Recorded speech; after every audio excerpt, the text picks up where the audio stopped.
everyone, and welcome to this exciting masterclass series that we will be having as a joint setting today between both CANTO and TICON Africa. It is my pleasure to welcome you all to this event. I am Professor Yabi Khrev, and I will be leading these proceedings. At this point, I would like to hand off over to the leadership. And first, we will have some words by Teresa Wanke, who is the head of CANTO. Teresa, over to you. Good morning, good afternoon, and good evening to everyone joining us from Africa, the Caribbean, and around the world.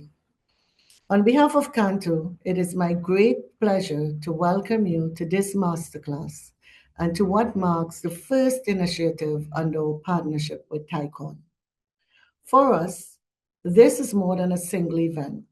It is the beginning of what we hope will become a lasting bridge between Africa and the Caribbean, one that is built on collaboration, shared learning, and a common commitment to digital transformation and sustainable development. Today's session, Bridging Africa and the Caribbean's Digital Future, positioning women and youth at the center of digital cooperation, could not be more relevant. While technology and connectivity remain important, our greatest asset has always been our people. Although separated by geography, Africa and the Caribbean share many common realities.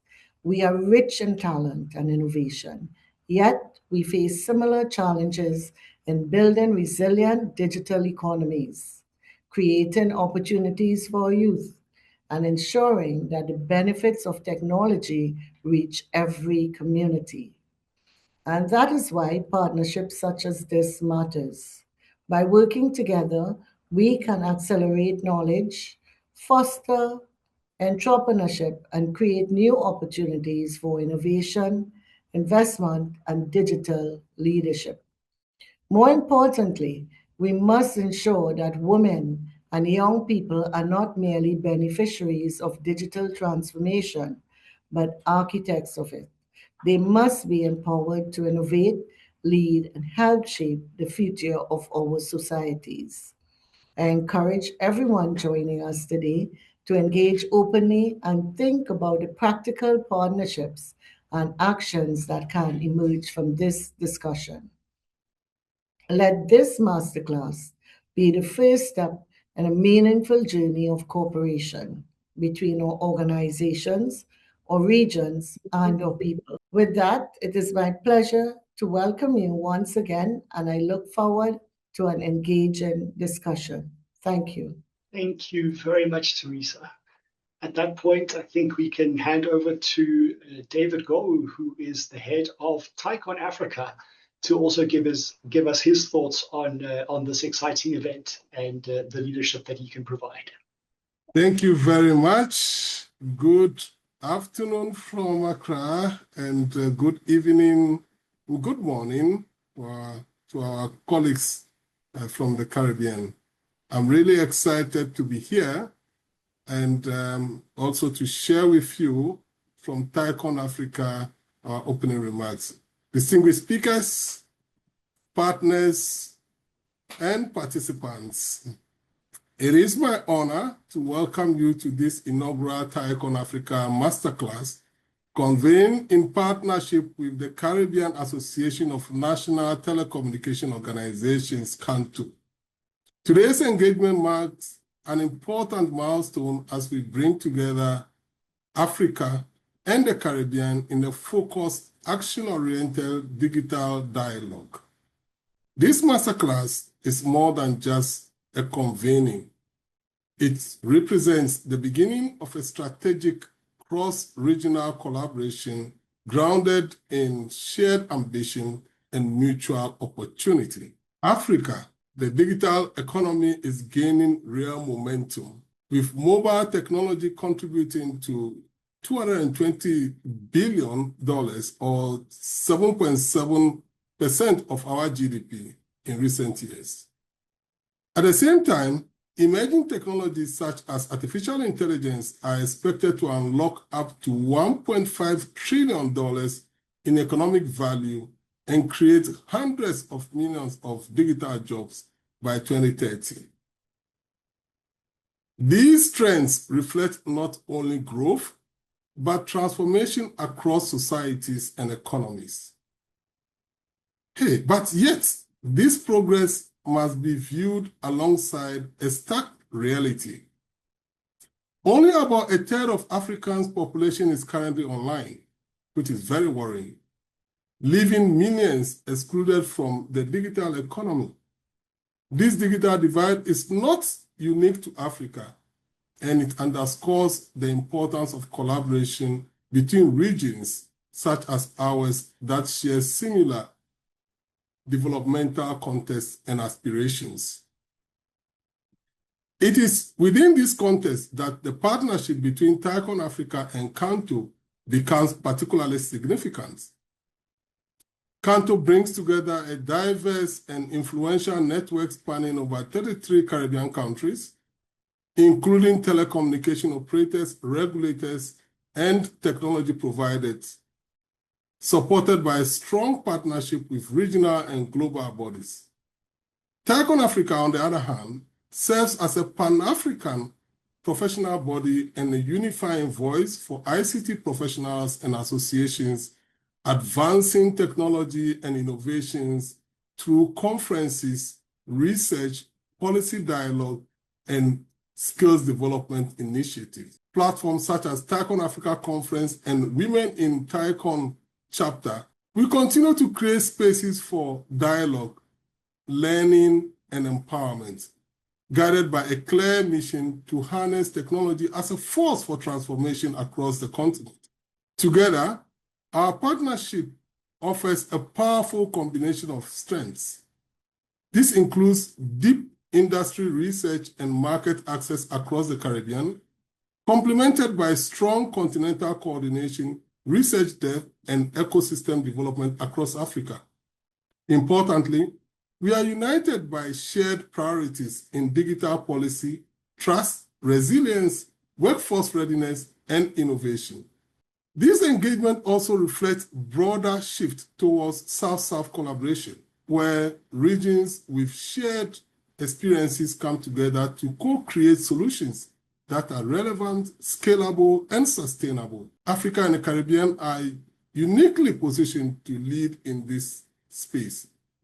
I would like to express my sincere appreciation to our partners at CANTO, our distinguished speakers, and all participants for your commitment to advancing this important dialogue.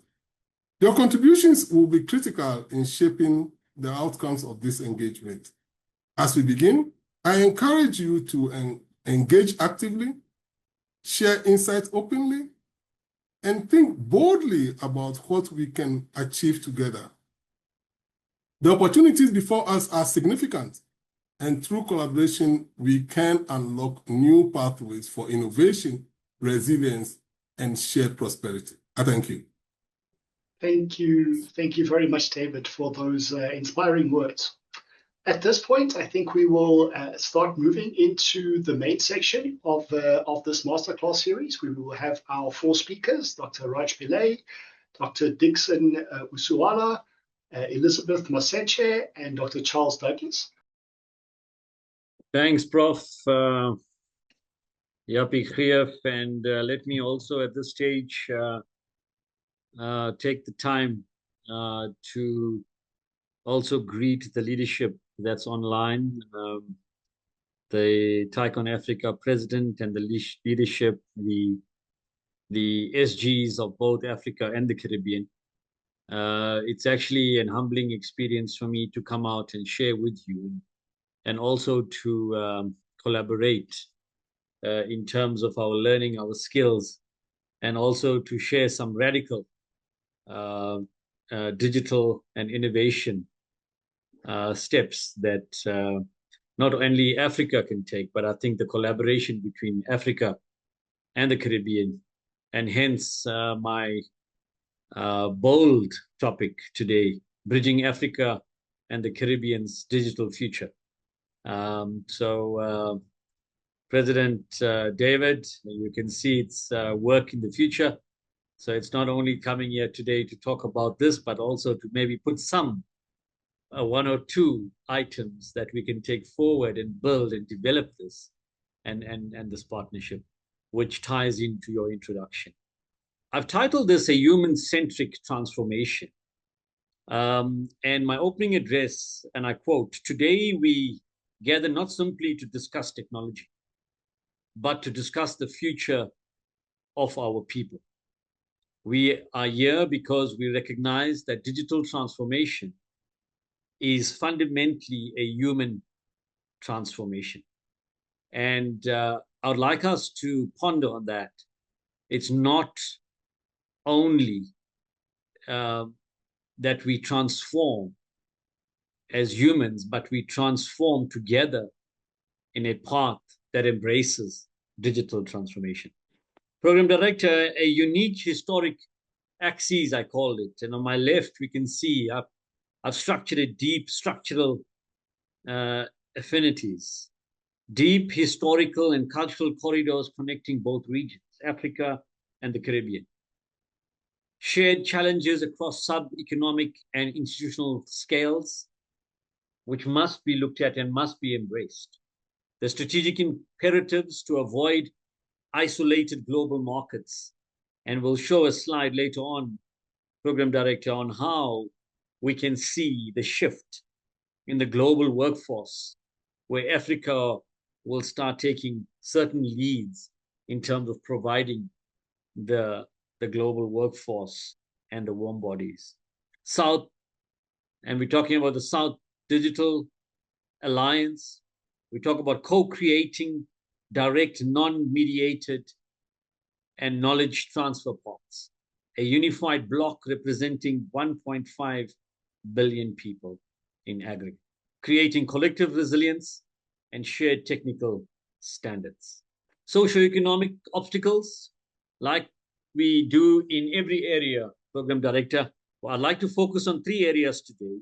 Unemployment hurdles that facing both the African continent as well as the Caribbean, rapid urbanization and siloed tech markets. Unemployed hurdles, persistent levels of youth unemployment. We see that rising in Africa, in South Africa, rising above 30% in Africa, as per the latest figures. Persistent levels of youth unemployment and limited pipelines for secondary academic to private enterprises. And the economies will grow through digitalization, innovation, and creating sustainable jobs with SMEs linked to that digital pipeline. Rapid urbanization, skyrocketing growth rates in urban tech corridors causing infrastructure stress and service distribution limits. And this is the rise that we're finding rapidly in urbanization. Siloed tech markets, disconnected domestic markets that limit software developers and entrepreneurs from scaling across borders. We would like to see cross-border development taking place and not an opportunity to even develop between Africa and the Caribbean. Collective digital assets, demographic engine, creating economics and emerging hubs. A vibrant digital native demographics that is fundamentally adaptive, curious, and technologically friendly. That is what is needed in the partnership. Robust and expanding creative capital, leveraging software to distribute local art, culture, and services that youth and unemployed can be fostered and developed and nurtured and put into pipelines to develop the local economy. Emerging hubs, we spur off local innovation sandboxes, telecom networks, and localized fintechs modeling, solving real challenges for real people in Africa. We call them African challenges. And I think back home as well in the Caribbean, you call them Caribbean challenges. Understanding the 4IR, the fourth industrial revolution, for some of us has passed us, and we're now moving into the fifth quite rapidly. Physically, convergence, digital layer, and biologically, we look at that frontier. Autonomous systems, robotics, adaptive logistics, and 3D industrial printing optimization products pipeline. I think that's what the youth of both Africa and the Caribbean could embrace and embrace quite quickly within the 4IR space. Digital layer, artificial intelligence, cloud networking, multi-tenant software systems, and data analytics engines is what we need as an economy of the future, a digital economy that embraces not only the financial sector, but every other sector, logistics, finance, mining, and so on and so forth. Biological frontier, agri-tech, genomics, synthetic health, diagnostic models, and connecting ecosystems, conversations across the network. At one stage, Africa was the breadbasket of the world in certain production of certain commodities.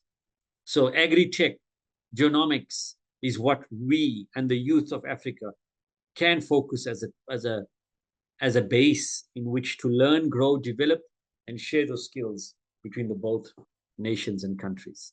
Key technological or technology vectors. I just want to list some: the frontier tech, AI, artificial intelligence, Internet of Things, cybersecurity, and cloud computing. I just listed a few, Program Director. Dynamic application vector, we look at it on the AI side, healthcare diagnostic, connectivity, national database, lower cost infrastructure access. The cost of infrastructure is what's keeping certain youth, certain entrepreneurs in the challenge state that they find themselves. And ultimately, for cloud computing, we want to see a democratic access to tech framework being created so we can see leverage of an equal opportunity in that framework. The 2050 demographic advantage, 25% of the global workforce by 2050. Program Director, this is what I was talking about. Our strategic demographic pivot. By 2050, 1 of every 4 people on Earth will be African, forming a workforce that will surpass both China and India combined. And I think this is where we should look at and what we should look at leveraging.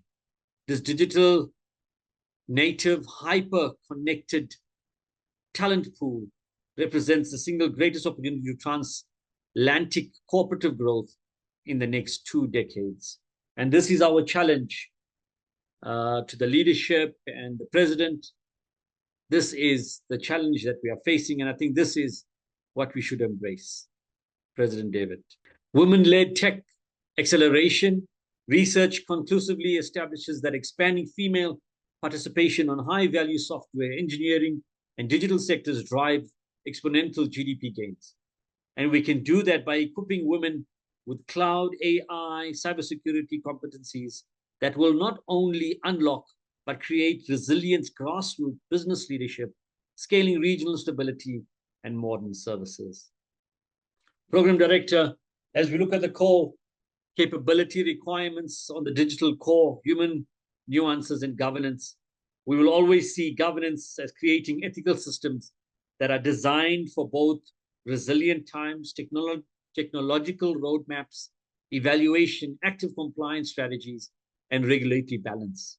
And we are mindful that we need to be having cognitive adaptability, collaborative dynamics, cross-cultural execution, empathy, and advanced problem solving, and ultimately leading to an applied capability in machine learning, software architecture, cybersecurity pathways, cloud infrastructure management that will enhance not only the youth, but it will create a platform for both the private sector, public sector, NGOs, and NPOs at large. Qualifications to capabilities, agile curriculum design, co-developing educational modules with private sector education, tech enterprises to reflect market reality immediately. I'm just putting something out here to the leadership. Modular certification paths, prioritizing micro-credentials over slow legacy degree systems, unlocking peer-to-peer virtual student labs to test collaborative programming tools across Africa and the Caribbean. Program Director, modern education cannot survive on passive lectures. We need to take those lectures to the world and ensure that we embrace them. And these hands-on training frameworks allow students to interface with active development teams that cater for the need of future generations. these application programs are built with products and prototypes. The Digital Innovation Corridor, by shifting from isolated home institutions to a connected transatlantic ecosystem, will enable deep talent mobility and fluid intellectual property sharing. The Digital Innovation Corridor, by shifting from isolated institutions, I'm fine to move on. The Digital Innovation Corridor, that's what we're calling it, between Africa and the Caribbean. Unlocking innovation verticals, advanced fintechs, climate agri-techs, and healthcare techs. I just put this as quick wins, areas that can be focused. Let's look at the fintechs, let's look at the agri-techs and the health technology, decentralized diagnostic pipelines, electronic health networks that allow low-cost remote healthcare across both countries and both continents. Bridging the capital divide, that's always a challenge. We're talking capital and money is needed to make this happen. Strategic innovation funds, structured co-investment models involving Pan-African and Caribbean sovereign matching, micro-equity grants designed to rapidly validate early-stage software prototypes. We'll talk about the transatlantic VC coalition, linking investor pools directly with incubation hubs, venture mentorship programs pairing youth tech CEOs with seasoned corporate directors and mentored at the highest level.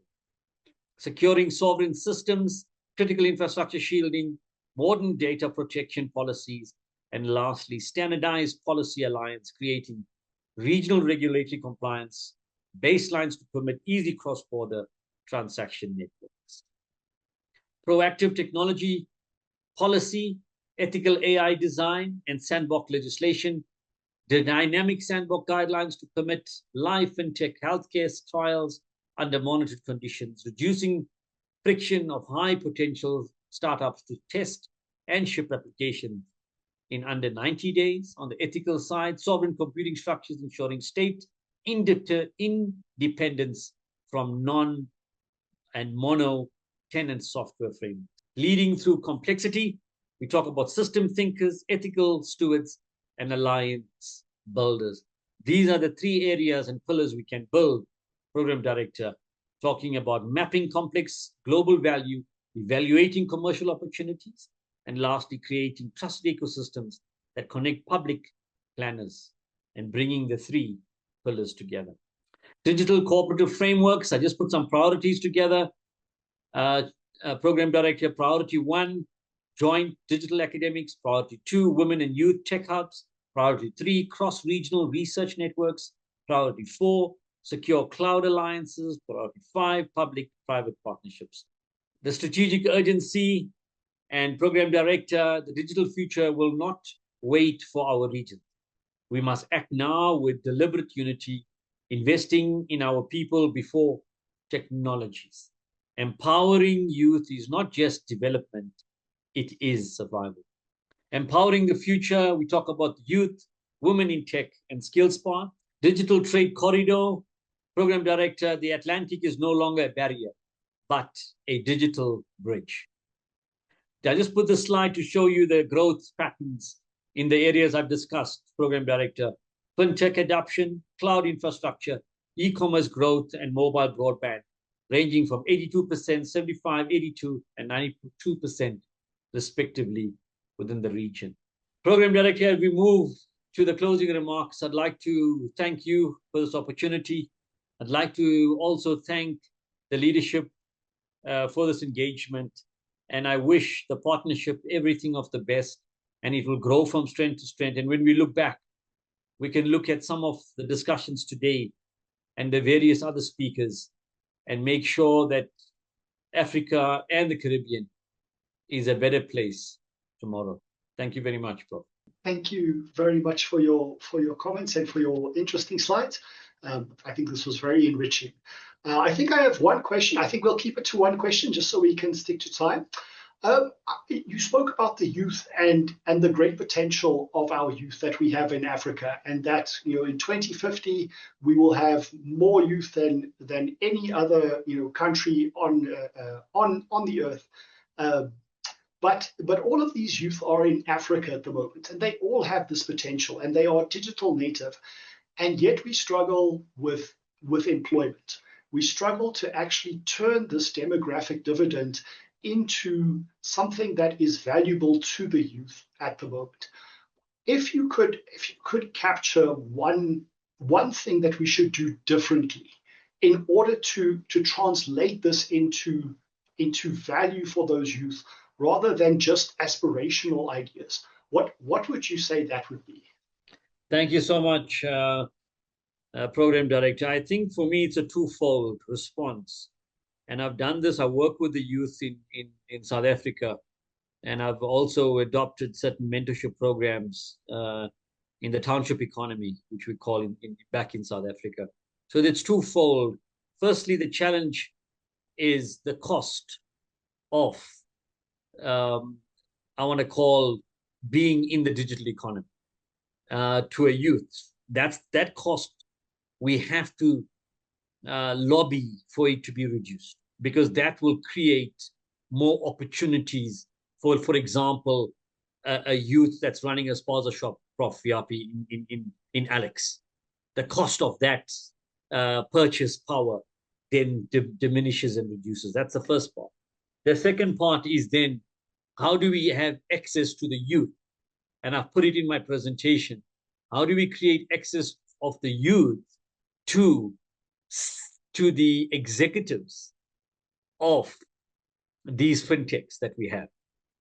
How do I, if Prof. Yapi is the CEO of one of the top, I don't want to pinpoint anyone on this platform, of Yapi digital networks in South Africa, and he is one of the top 5 market caps on the JSE. How do I create that access to Yapi in terms of saying, create those programs for our youth, create, and I'm not talking about, Prof, about what we call our skills development plan back in South Africa. I'm talking about genuine, talking about technology, and I've listed just 4 on the AI side, on the cloud computing side.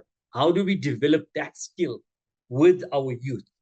And then how do we transform that to real, tangible business opportunities by reducing the cost of access to market on the digital side? South Africa's digital side, and I'm busy doing a paper, and I'll share that with my good friend, Prof. HB Kloppers. The cost of that, Prof. Yapi, is mind-blowing in this day and age. How do we then create access? In fact, we've created a barrier. Thank you so much for that explanation. I think now it is time for us to move on to our next speaker, Dr. Dickson Uswala, who's also going to, I think, wow us with his presentation. Dr. Dickson, over to you. Thank you very much, Professor Japi. Good morning, colleagues. My name is Dickson Uswala. Fun fact, I'm actually of both Caribbean and African extraction. So my particular topic today, or the actual topic, the Afro-Caribbean Digital Corridor, was more or less premised on what is currently taking place in the Caribbean and Africa in terms of pushing forward such a partnership. And I viewed it from the lens of remittances. How do you, or rather, how money flows sent back between Africa and the Caribbean? I also contemplated this topic from the standpoint of, this is what is currently taking place, and how can this be further strengthened, taking into consideration the diverse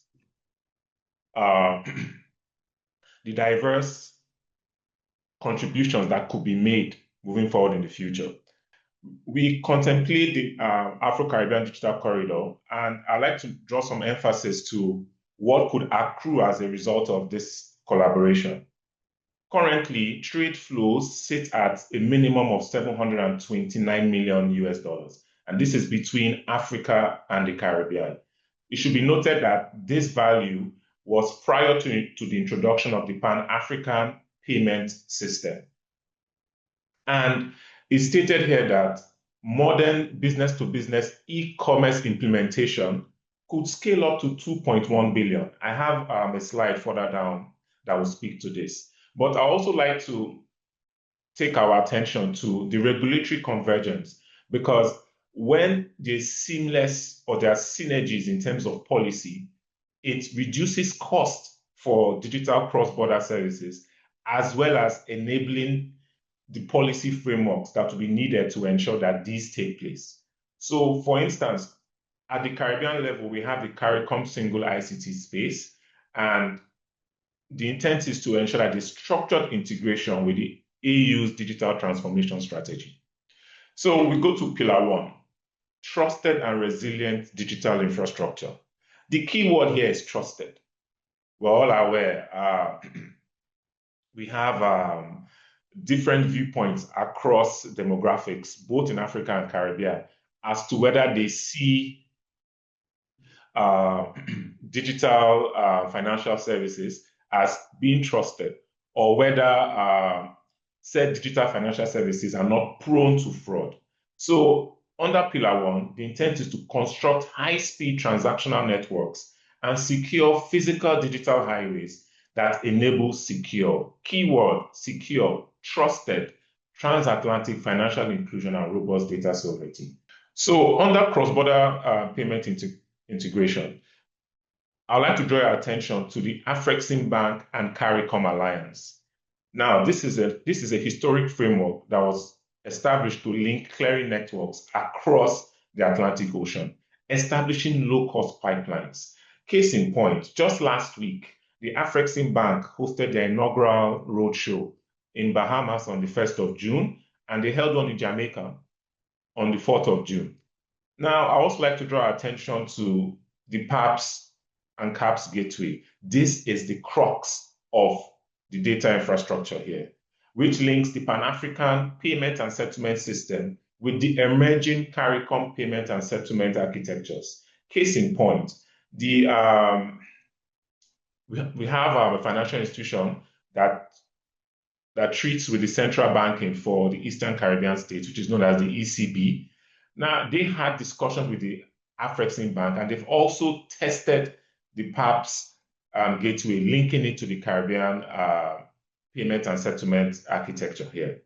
Also, in Trinidad and Tobago, the Central Bank of Trinidad and Tobago is in active discussions to test the gateway.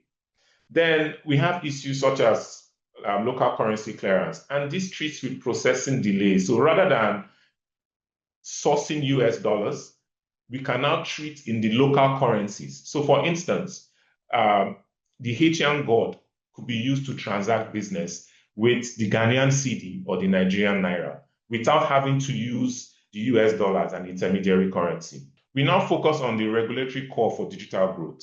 I would like to focus our conversation on trust. So I'll be focusing on unified know your customer identity and cybersecurity defense.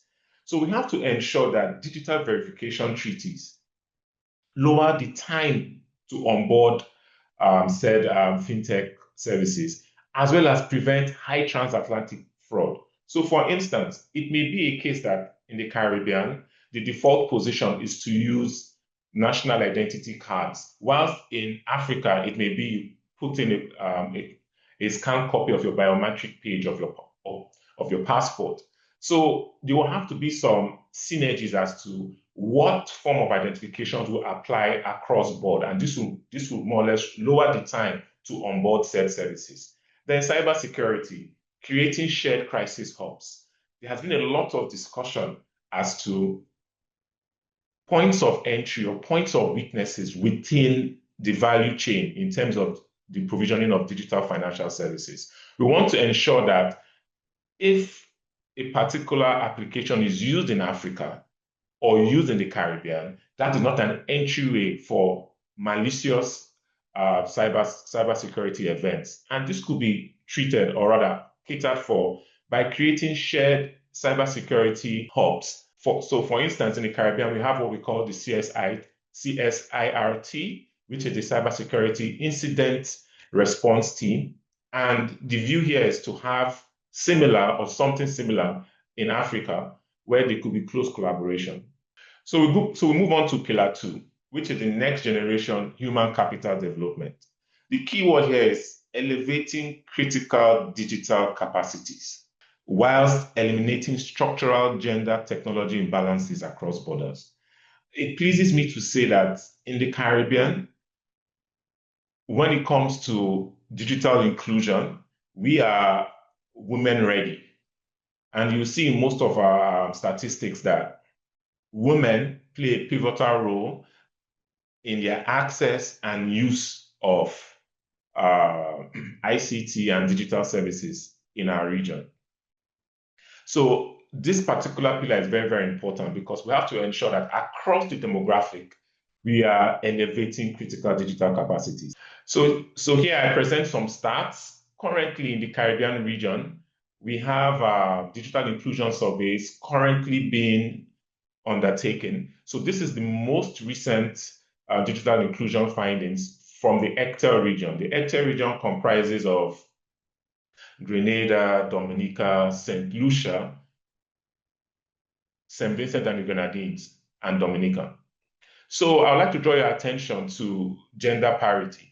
So as you can see, there's near perfect gender parity in mobile ownership. And across the Caribbean, there's a proliferation of ICT and digital services in both demographics, being female and male.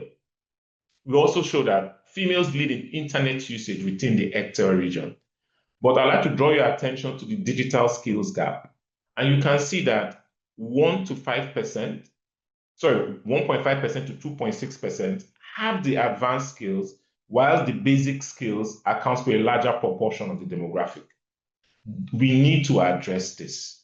But at the same time, not a case of trying to raise the proportion, or rather reduce the proportion of the demographic that have basic skills. Instead, we want to adopt a two-pronged approach where we advance or raise the proportion of the demographic with the advanced skills, at the same time carrying along the demographic with the basic skills. So I also like to draw your attention to the regional barriers to inclusion. As you can see, 27% is knowledge as a bottleneck, whilst we have a very, very disturbing statistic, which is the perceived lack of need. Now, this can be addressed. But like I mentioned earlier, the intent here is we adopt a two-pronged approach where we change the statistics. We lower the statistics that say the perceived lack of need, and we lower the statistics that say knowledge as a bottleneck. And we do that by looking at the age factors. So as you can see, ICT device usage is highest among those aged 15 to 35. And this speaks to our two-pronged approach. We promote advanced skills for this demographic, and at the same time, try and raise the proficiency of the demographic aged over 50 years old. And moving on from the statistics, we more or less want to cultivate inclusive tech leaders. How do we do so? We established the CANTO TICON Africa initiative, which is a flagship transatlantic program placing African and Caribbean women and youth at the absolute epicenter of high-level policy formulation and product development. We have an initiative such as this in the Caribbean, where we have the Girls in ICT Day. The Caribbean contributes robustly at the ITU level to women in ICT as well. We also look at establishing cross-regional tech boot camps. And this will be aligned during the summer holidays periods, where we have cohorts traveling between Africa and the Caribbean to imbibe culture as well as learning about ICTs and digital technologies. Then we have the Global Startup Mentorship Program. This is very, very important to me because it equips African and Caribbean female and male tech founders to master institutional scaling frameworks, legal compliance, and international venture capitalist fundraiser readiness. This is important because a recent IDB study showed that in Trinidad and Tobago, there's a high volume of capital waiting to be tapped by venture capitalists and startups and entrepreneurs. But when you now look at what is actually being utilized, the numbers are so poor. And one of the reasons that came out was that the venture capitalists themselves do not have the skill set to more or less market their products, do basic forecasting, basic projections. So this global startup mentorship will more or less treat with that gap. Next slide, please. Pillar 3, trade and partner ecosystems deployment. And the first 3 words speak to it: unlocking deep commercial channels via digital creative exchange models and scalable trade opportunities across primary and secondary regional sectors. Next slide. And colleagues, I am of the firm mindset that this is the future, where we digitalize the creative economy. We should, and this applies to both the Caribbean and Africa, we should stop being consumers of digital products, but rather be creators. And we have that creativity. It's in our DNA, and it's something that can be done. And it was of immense pleasure when doing research to see that the Afrexim Bank already has a Creative Africa Nexus, and they've put their money where their mouth is and pledged $2 billion to this initiative. And what this does is it enables transatlantic digital marketplaces to directly monetize licensing, to monetize and license and distribute fashion, music, cinema, and fine craft. I'll give a very, very simple example. Both Africa and the Caribbean are blessed with tourism assets and resources. These can be monetized by virtual ecotourism tours, by Amazon and Netflix programs, where the creators actually monetize and create value without actually even leaving the shores of either Africa and the Caribbean, and bringing in much needed foreign direct investment. So to close off, as we're all aware, at the end of the day, it boils down to margins and costs. So as I intimated earlier, we have our 2025 baseline. This $729 million baseline is premised, or rather was estimated prior to the launch of the Pan-African payment system in the Caribbean.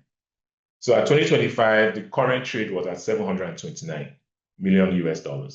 But when we look at the potential or uncaptured value, I was still speaking to the last slide. Yeah. When we look at the potential or uncaptured value, which will be driven by the Pan-African payment system, payment integration with the Caribbean clearing system, as well as the CANEX creative program, and the adoption of the ATCFTA aligned digital declaration to reduce traditional paper-based CFRIT documentation, we see that there's potential for an increment from $729 million to $2.1 billion. On that note, I'll bring my presentation to a close. So I would like to close with a closing question. Are you ready to align policies and mobilize talent? Thank you very much. Thank you very much, Dr. Zington, for this very, very important presentation. And I think I'd like to actually zoom in on exactly what you said around the creative economy. We've now reached a point, well, in fact, last year already, where the amount of content that is generated on the internet has exceeded human generation by artificial generation at this point. And if we are consistently training artificial intelligence models on content that is not necessarily localized to our environments, then we end up losing the ability to influence the global narrative.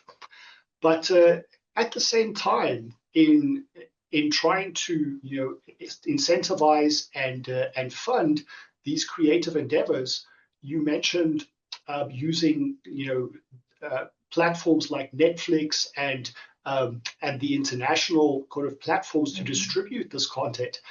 Is this not really just reinforcing the fact that the distribution of knowledge will happen by the global north? Do we just fall into the same, pitfalls if we don't generate our own platforms to distribute our content and really celebrate it for ourselves? Very, very good point, Prof.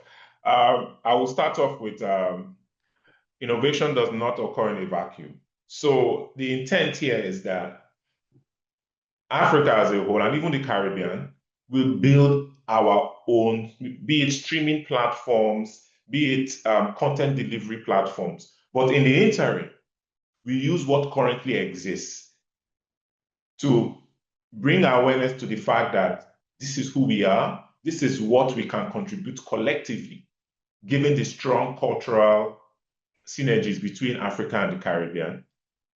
And as time goes by, the economies of scale, as mentioned by my colleague, 1 in every 4 persons in the workplace would be of African descent. That is the future marketplace. So at this juncture, the KNX will more or less promote and support the development of such initiatives, streaming platforms, content platforms. We already have, in terms of remittances in Africa, we have OPay in Kenya. So we have OPay in Nigeria, M-Pesa in Kenya. We have WePay in the Caribbean. So it's already taking place. But this is a call to arms for other SMEs, other venture capitalists, other startups to come into the space. There are funds, there's talent, and let's start doing this. Thank you. Excellent. Thank you very much for that answer as well. At this point, I think we'll move on to our next speaker, but we've next got Mrs. Elizabeth Masache, and I look forward to your talk as well, Elizabeth. Thank you very much. Thank you so much, and good morning, good evening to all guests, colleagues, and even friends from Africa and the Caribbean. As already shown on the screen, my name is Elizabeth Chabalwa Masache, and I'm the chairperson of Women in TICON Africa. And today it's really an honor to be here. So today my focus will be on women under the topic Bridging Africa and the Caribbean's Digital Future, positioning women at the center of the digital cooperation. And I believe this theme could not be more relevant because when we speak about digital transformation, we are not only talking about technology, but we are talking about people, about opportunities. And we're also talking about ensuring that women are not only observers, but also active participants and leaders shaping it. So today, I would like to share more about how women in TICON Africa is also contributing to that vision, whilst also exploring this tremendous opportunity that exists between Africa and the Caribbean. But before speaking specifically about women in TICON Africa, allow me first to acknowledge the larger family that we proudly belong to. TICON Africa, being a continental umbrella body, it brings together ICT professional associations from across Africa. And today, TICON can say we are so proud to have 22 member bodies representing professionals, innovators, policymakers, and even the technology leaders who are collectively working towards Africa's digital transformation. And the strength of TICON Africa lies in collaboration. Whether it is digital skills development, you talk of cybersecurity, artificial intelligence, and even innovation, we are stronger when we work together and learn from one another. And it was within this same collaboration and inclusion that the Women in TICON Africa was officially launched in 2024 in Mombasa, that is in Kenya. And the establishment of this women chapter has been a very important milestone for TICON Africa, because it acknowledged something that many of us have experienced throughout our careers, that although women have always contributed to the ICT sector, but we've always been underrepresented in leadership, policy discussions, and even the decision-making spaces. Women in TICON Africa was therefore created to provide a dedicated platform where we as women were able to connect, support one another, and also share experiences. But more importantly, Women in TICON Africa is not only about women. It is just there to strengthen Africa's digital future. And one aspect of our structure is that membership in Women in TICON Africa begins with the membership in your local ICT association, which is affiliated with TICON Africa. And this approach is intentional because what we are trying to do is just to ensure that women remain connected to both national and even the continental agendas. Through this model, a woman in Malawi is able to connect to opportunities in Ghana. Even a profession in Botswana, we are able to learn experiences from other countries. From Botswana, you learn from Zimbabwe. And even a young innovator in Kenya can access mentorship from leaders across the continent. Together, we are able to create this Pan-African community that goes beyond borders. And that is why this partnership today matters, because we realize that no country can transform alone. So on the slide itself, those are some of the members, the TICON Africa member bodies. And on this slide, I wanted to emphasize on the kind of membership that we have within the Women in TICON. So this is the Women in TICON Africa leadership. Different nations, one vision, from Malawi, Ghana, Zimbabwe, and Botswana. The leadership stands as a testament to the power of African women united in driving digital transformation across the continent. I absolutely love this statement because it captures who we are. Different nations, one vision. Our leadership, as you can see, comes from 4 different countries. But although we come from different backgrounds and experiences, but we are united by one purpose. That's advancing women in technology and ensuring that African women have a voice in shaping the continent's digital future. And we believe the partnership today will continue to enhance the same whilst we are busy working together and also learning from the Caribbean community. Just for an appreciation, what is our purpose? Why did we decide to launch this Women in TICON Africa? The purpose is very clear. We want to become a transformative force. We want to promote collaboration, promote mentorship, and also create that platform where women can just sit and build their own skills necessary to succeed in digital economy. We understand that Africa has got incredible female talent, but many women still face barriers to growth. Some lack opportunities, mentorship, even the visibility itself. So Women in TICON Africa is here to address that. And in terms of the vision, we envision a future where African women are at the forefront of the digital innovation, not sitting at the sidelines, but at least waiting to be, not even waiting to be invited, but at least actively shaping the policies. And in terms of our strategic goals, we look into 5 strategic goals on the membership growth, professional development, advocacy, networking, and also visibility. And our mission can also be summarized in 5 pillars. We want to equip, provide technical skills and training, connect, and this is one of the things that we have achieved so far because we are able now to connect with everybody who belongs to this bigger community of TICON Africa. And many opportunities are created through these relationships.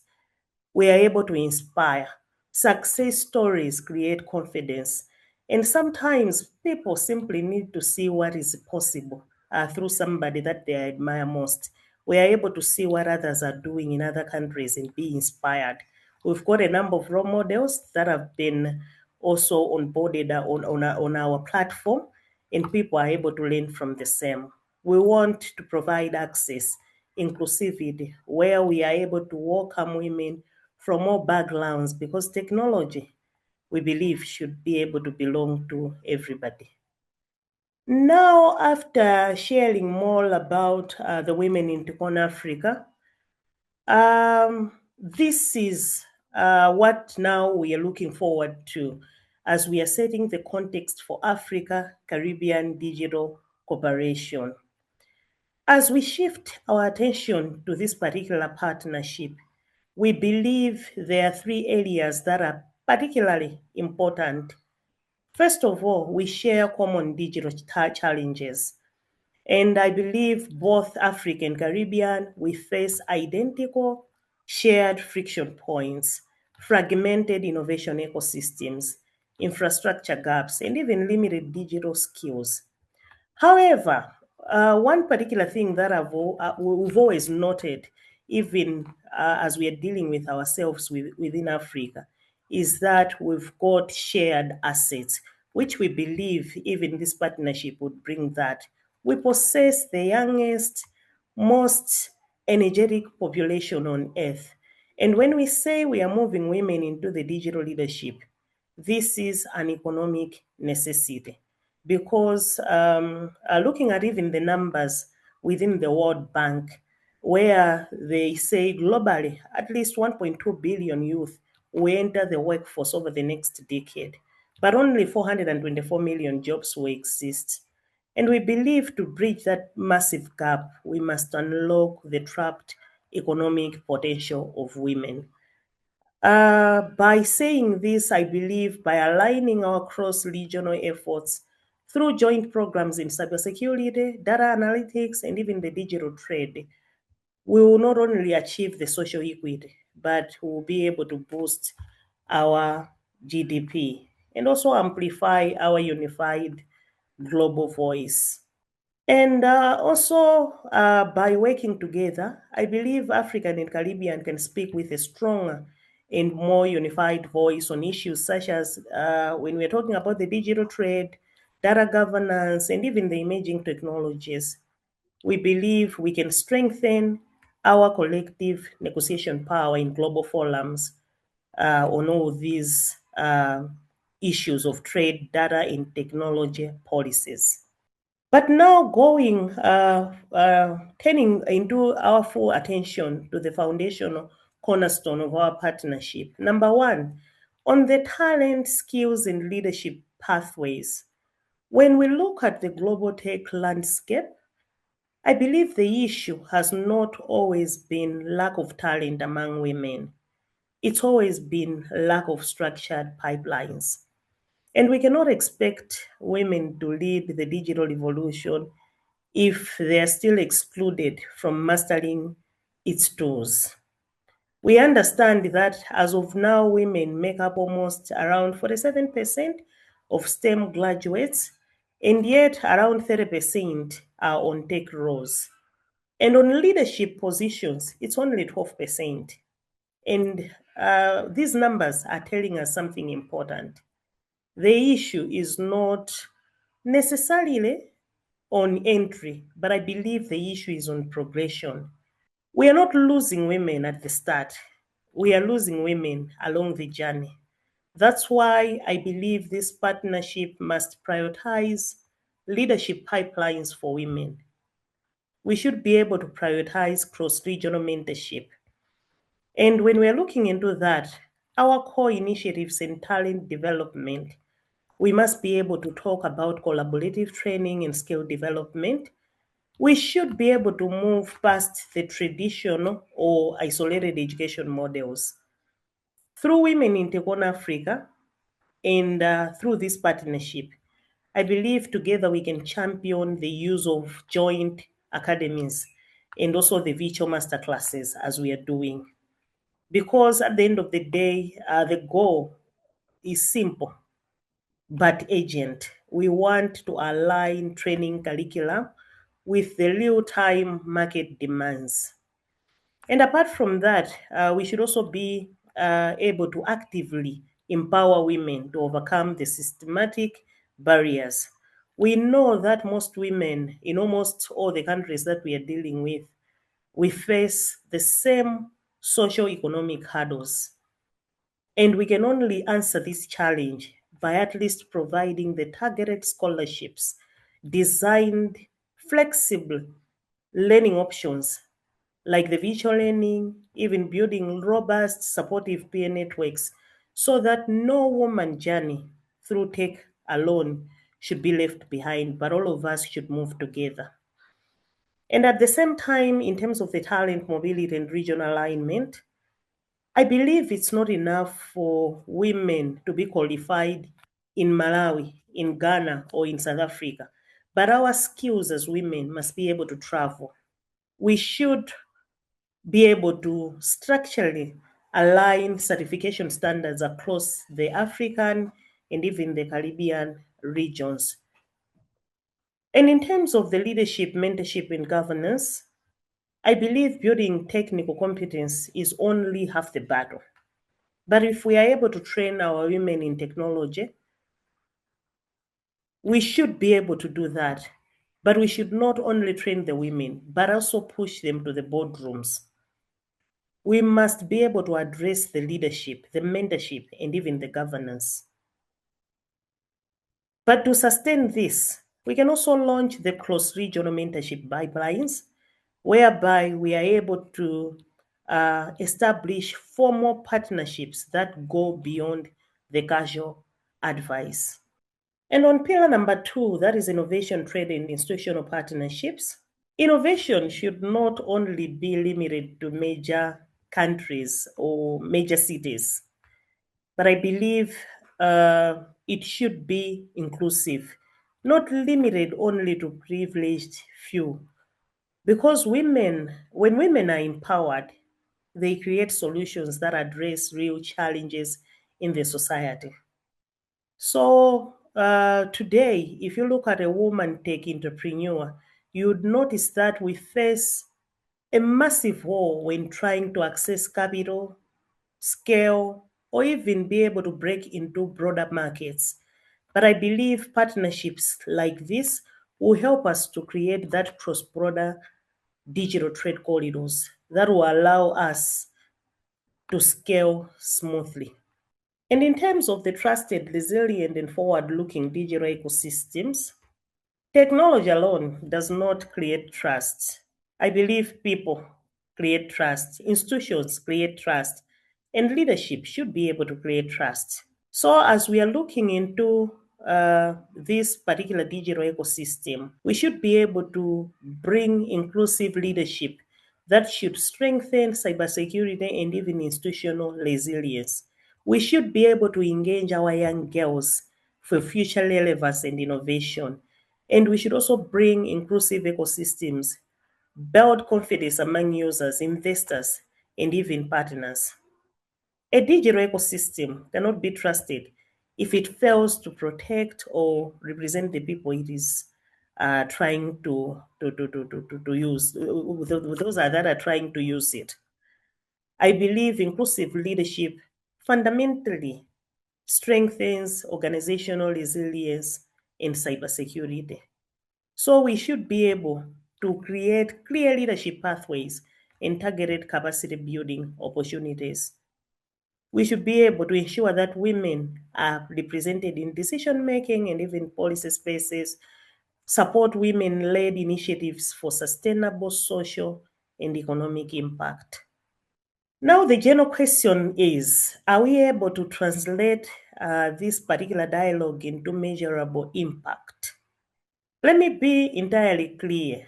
The high-level dialogue without metrics is just noise. So conversations are important, but action is more important.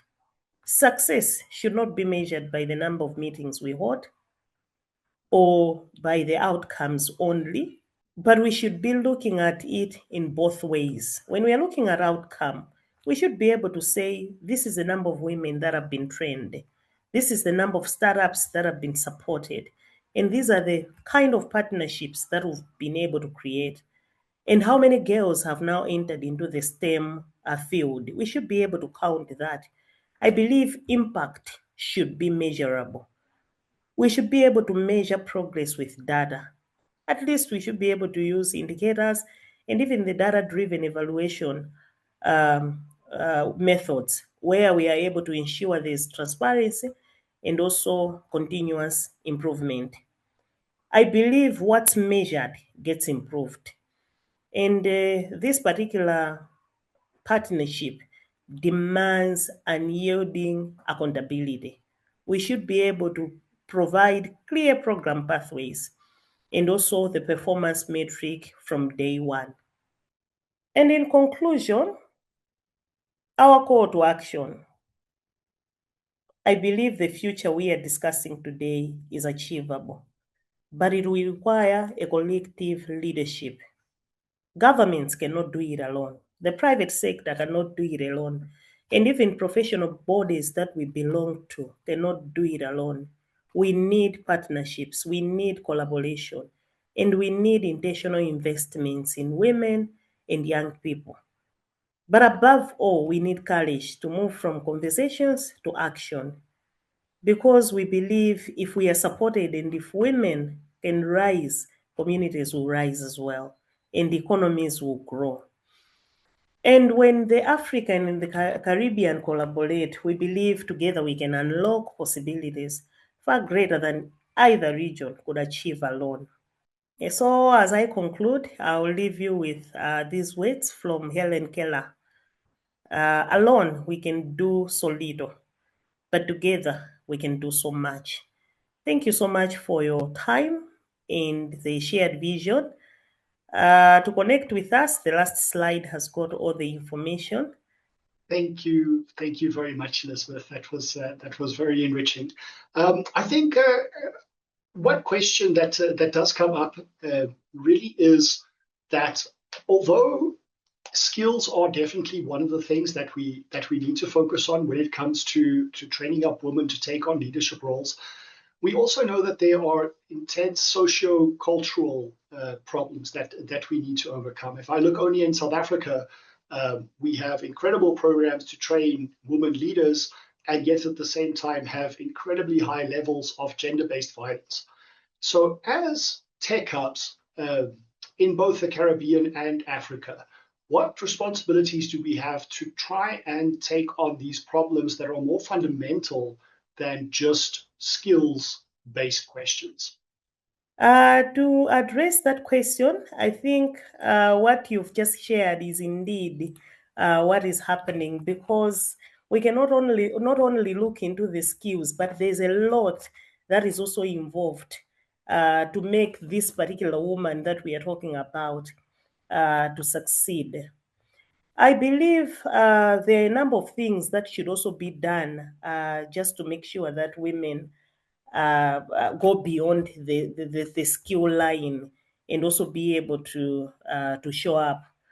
One of the areas that we've always noted is maybe because of where we are coming from, the field that we are coming from, the STEM field. I feel like, number one, that already does not give us a chance just to come out. We compare the same with even our fellow colleagues from other fields, like the marketing field, which we sit together during the conferences. The way they do present themselves, it's beyond what us people coming from the STEM field are also doing. So I feel like beyond the skill, we need structured mentorships. We need access to several other areas beyond the skill. Because with this skill, most of the times it leaves us behind the desk, and we are not able to even represent ourselves. So when we are even trying for the chance to go beyond where we are sitting, to get into the boardroom, to get into the leadership role, if we cannot get over this particular area where we are failing on ourselves just to rise beyond the skill, then it becomes a problem on its own. So number one, I think mentorship is one of the things that can also enhance on how we can show up ourselves. And apart from that, we've been talking about even the visibility itself, where we are able to just allow ourselves be visible. You would notice that most of the times when we are talking about the tech people, we are good developers. We are good people who are bringing too much into the world, the digitization, the innovations. But the question is, are we visible enough just to show up? Just to also grab those opportunities, you would notice that that also is a challenge on its own. So I believe if we get a lot of mentorship and we are able to be visible, we can rise beyond our skill gap and just show up and also grab all the opportunities that are there. Thank you. Thank you. Thank you very much, Elizabeth. Moving rapidly on, we have our last speaker, Dr. Charles Douglas. Good morning, good afternoon, everybody. I have the privilege of being the last speaker, so I've benefited from my fellow panelists, and I would just like to say that I'm in alignment with their respective presentations. So I will seek to give my flavor on bridging Africa and the Caribbean's digital future and how we can position women and youth to be the center of the digital cooperation. Based on all that we've discussed, and I'll focus on the three pillars that were highlighted as well: trusted and resilient ICT ecosystems, talent, skills, and leadership pathways, and then innovation, trade, and institutional partnerships. But I think we can all agree that what we're talking here about is, far beyond the basic alignment of providing women and youth with equipment to learn basic computer skills. It's really not. It's really to have them develop deep skills to be active creators and architects of our digital transformation, supporting infrastructure resilience, cybersecurity, and trade and the like. But before doing, I just want to give a brief context. Africa versus the Caribbean.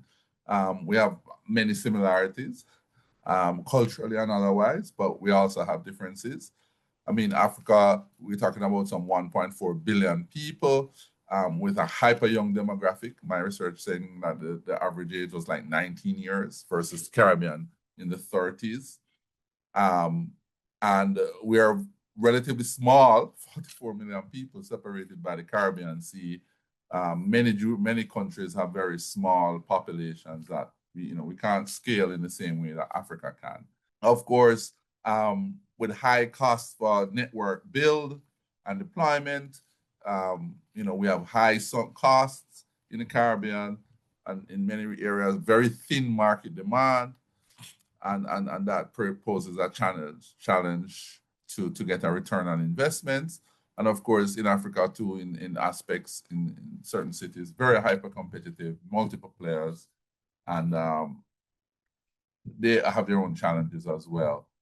And as for the risk profile, well, in the Caribbean, we are subject to natural disasters and hurricanes that come ever so often and, sort of demolish the topology of the network in places that are hit, and it has to be rebuilt. And how do we do that better? How do we learn from Africa?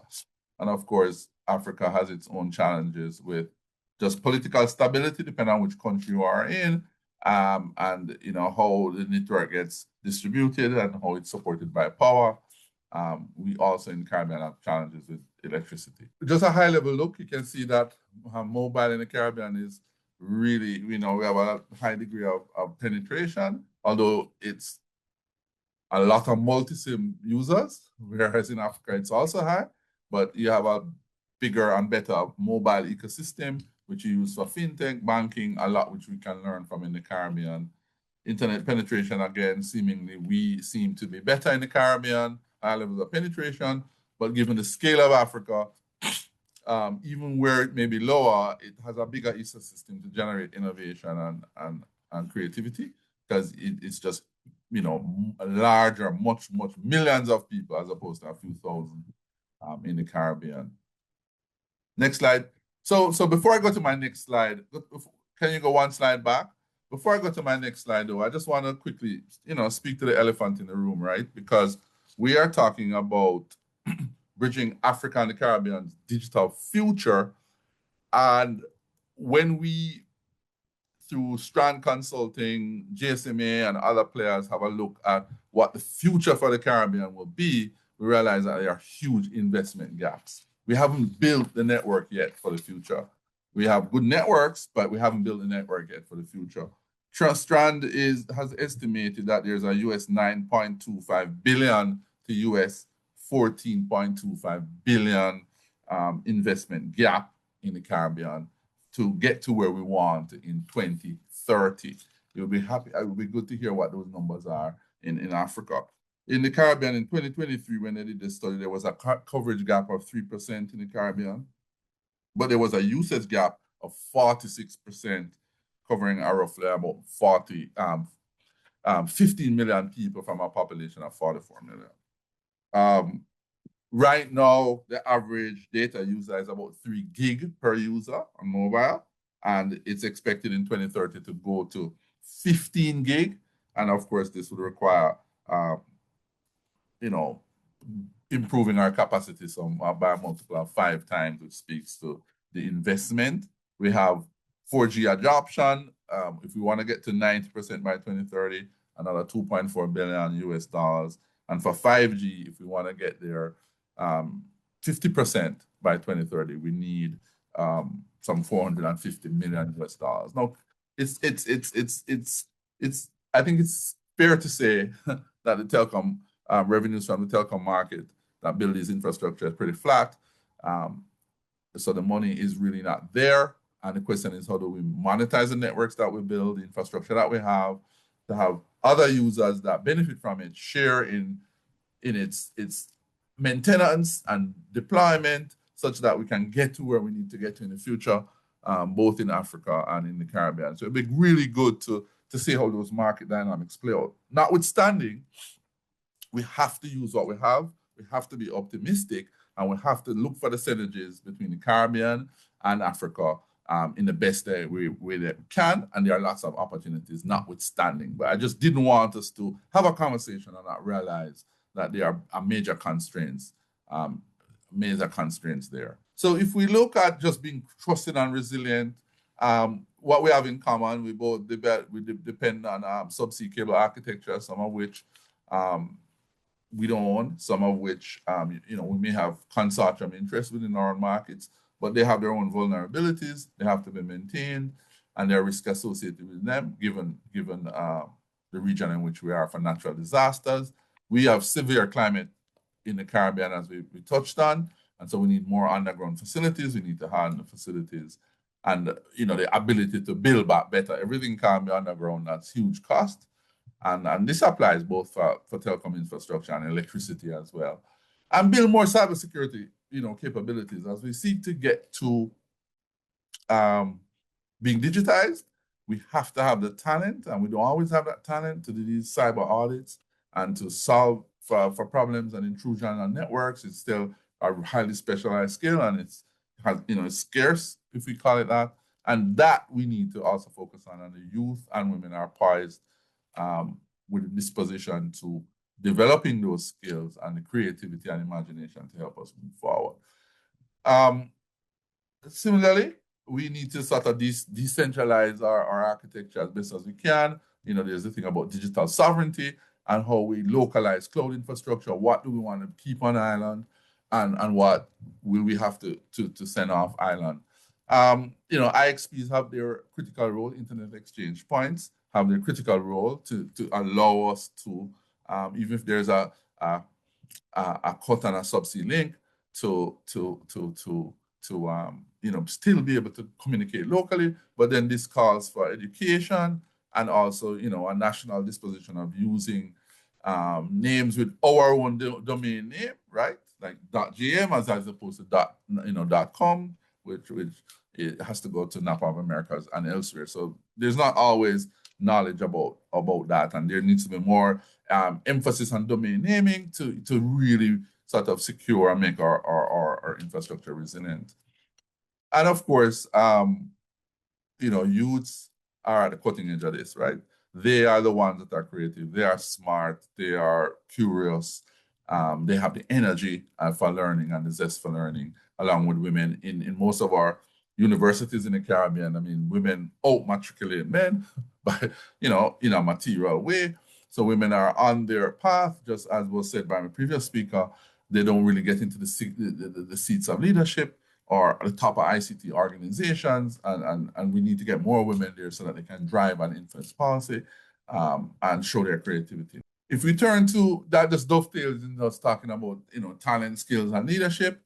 And I endorse what has been said by my fellow panelists. I mean, the idea is just, and we have large programs in the Caribbean, either through universal service funds or national programs by the government to provide laptops for children in schools, or laptops within the community, or Wi-Fi hotspots for the community, or computer hubs or labs within the community. All these things are really great, but we all know that if without specialized training, right, and know-how, then all of these technical assets are just dead weight in a room that are not really adding to the economy and productivity.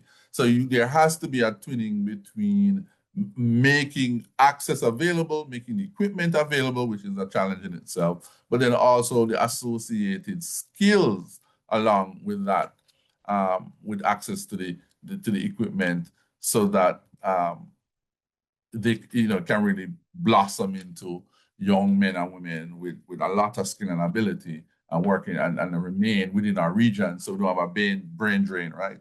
Where everybody goes to the north or elsewhere and they leave Africa or they leave the Caribbean. And we need to create an environment where people can work remotely so they can still be within country, but still support internationally or be internationally and still support within country. I totally support the call for mentorships, focused mentorships. It's something that is structured, synergy between the Caribbean and Africa, both for women and youth, tech fellowships with operators, with regulators and fintech firms. And, in the Caribbean, through Liberty Caribbean, we try to do that in our own way. We have a program called DRUM that we work with governments, and we try to provide the access, the equipment as well, and then the skills, right? But again, as was said, it really requires partnerships, focused partnerships, where we do, a little at a time. It will make a difference, and until it sort of mushrooms, and it builds in momentum and keeps going. But there is no shortcut for doing what is necessary to help the next generation access the information and sit in rooms as interns with leaders who are running actual organizations, solving real world problems, so they can also build their capacity and bring their creativity and ingenuity to solutions so that we solve for the future. And then this takes us to pillar 3, which has been so eloquently spoken to by many, including my colleague Dixon. We have to, what can CANTO and TICON Africa do, right? So there are many other parallel work streams and initiatives, which is great. But I think we could see how our respective organizations could influence, propose, or create, sandboxes to look at fintech solutions or regulatory convergence, joint incubators, and so on, to see what works and what doesn't work. Incubators are really great for startups and entrepreneurs who want to see if their ideas can sort of matriculate into being monetized and becoming commercial. And if we can create those kind of environments, it would also help by our lobby, our participation, or something that we could do together. Of course, maybe sort of looking at also the regulatory frameworks, where there are commonalities, what we need to, what does the data privacy mandates look like in electronic transaction laws, what kind of interoperable payment systems we can copy in the Caribbean from Africa. Africa seems to have a really strong fintech base, especially in the mobile space. We don't have that in the Caribbean. there's a lot we can learn from there. So I totally endorse the call for those synergies and to try and put women, bright young youth, and with a leaning to women to at the center in participating in these initiatives, whatever they be, content creation, mobile application development, or software engineering. So yeah, that takes us to again endorsing what has been said largely, but what does our strategic roadmap look like for the next 2 years for our partnership? And again, I think low-hanging fruit, trying to figure out these mentorships and internships, trying to establish a transatlantic digital cooperation working group where we look at policies, what's working already, what's already in place, what needs alignment, how do we go about that, and then maybe joint investment lobbying to our respective sectors. Look, there are these opportunities in Africa that you can benefit from, and likewise, Africa, these are these opportunities in the Caribbean, and start really small and grow into successful executions. Next Gen Telecom's Executive Mentorship Program, again, it's about identifying young women, connecting them with leaders, experts, professors, academics, mentoring them through to they're developing their capacity and understanding of the sector. And finally, maybe we could convene a expo, right? The Africa Digital Trade Expo, maybe every 2 years. I mean, it would be a big lift. Every 2 years, every 3 years, we could pick the frequency where we really come together and showcase what we're doing, showcase the region, try and connect venture capitalists with business people who have ideas. And so, we create a real nexus for the future. But again, as I close, we also want to join our hands together to see how do we ensure that we can build the networks for the future in a world where many of the networks cannot monetize usage by, OTT operators and others who drive up a lot of the volumes and so on, and which are necessary partners. Truth is, there needs to be a solution there, because no matter how we plan and how we train, if the networks aren't built, we're going to also have a bottleneck there, and it's going to be hard to solve. So with that, I think I yield a minute. Back to the moderator and to field any question that he may. Thank you so much, Dr. Charles, for that presentation. And in fact, I think that dovetails very nicely into the last component of this talk. That's really the next steps. So I think really what I'd like to highlight is the upcoming engagements. So there is the TICON Africa conference that is taking place later in the year, as well as the CANTO conference that is also taking place in 2026. So I would love to put forward that those could be the initial platforms that speak directly to your point, Charles.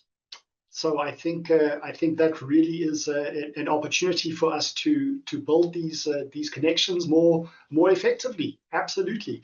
The one last component here, which is the call for papers and reviewers for the 2026 TICON Africa research track.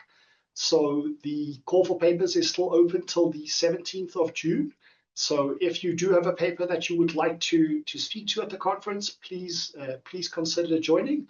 And otherwise, if you would like to act as a reviewer to see the kinds of research people are doing, that is also something that is welcomed. So, colleagues, we're going to close out with just a video looking at those two conferences. And with your permission, we will send you more details so that you can follow up after this webinar. Thank you all for your attendance, and may you have a great day further. Thank you very much. I hope that the award will inspire everyone to be faithful to African technology.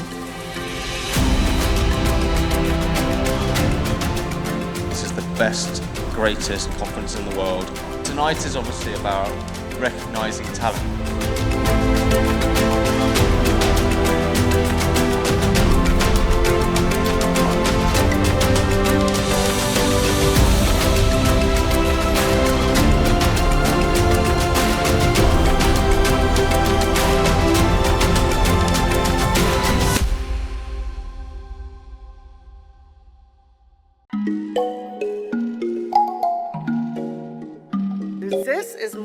than a conference. It's a homecoming, a celebration of legacy, and a launching pad for the future. From August 9th to 12th, 2026, the region's leading minds in ICT, IT, telecommunications, cybersecurity, fintech, digital transformation, AI, and emerging technologies will gather at the Hard Rock Hotel and Casino in Punta Cana, Dominican Republic for the CANTO 2026 Annual Conference and Trade Exhibition. Operators, regulators, ministers, vendors, innovators, financial institutions, tech entrepreneurs, policy leaders, and global partners.